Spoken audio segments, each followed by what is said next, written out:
தாவேகா தலைவர் விஜய் பிறந்த நாளை முன்னிட்டு குடியாத்தம் நகராட்சி 35வது வார்டில் அன்னதானம் மற்றும் நலத்திட்ட உதவிகள் வழங்கும் நிகழ்ச்சி. தாவேகா தலைவர் விஜய் அவர்களின் 51வது பிறந்த நாளை முன்னிட்டு தமிழகம் எங்கும் கட்சி நிர்வாகிகள் மற்றும் விஜய் ரசிகர்கள் பல்வேறு நலத்திட்ட உதவிகளை வழங்கி வருகின்றனர். இந்த நிலையில் வேலூர் மாவட்டம் குடியாத்தம் நகராட்சி 35வது வார்டு தாவேகா சார்பாக விஜய் பிறந்தநாளை முன்னிட்டு 500 நபர்களுக்கு சிக்கன் பிரியாணி மற்றும் நலத்திட்ட உதவிகள் வழங்கப்பட்டது. ஏழை எளியோருக்கு அரிசி மூட்டைகள், வேஷ்டி, புடவை மற்றும் மாணவ மாணவிகளுக்கு நோட்டு புத்தகங்கள், எழுத்துக்கோல் மற்றும் கல்வி உபகரணங்கள் வழங்கப்பட்டது.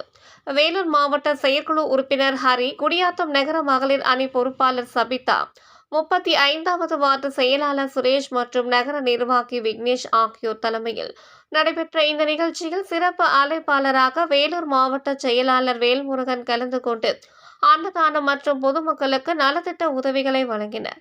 இந்த நிகழ்ச்சியில் மாவட்ட இணை செயலாளர் சீனிவாசன், குடியாத்தம் நகர செயலாளர் இளங்கோ, மாவட்ட செயற்குழு உறுப்பினர்கள் அழகப்பன், வினோத் கண்ணா உள்ளிட்ட நகர மற்றும் மாவட்ட நிர்வாகிகள் கலந்து கொண்டனர்.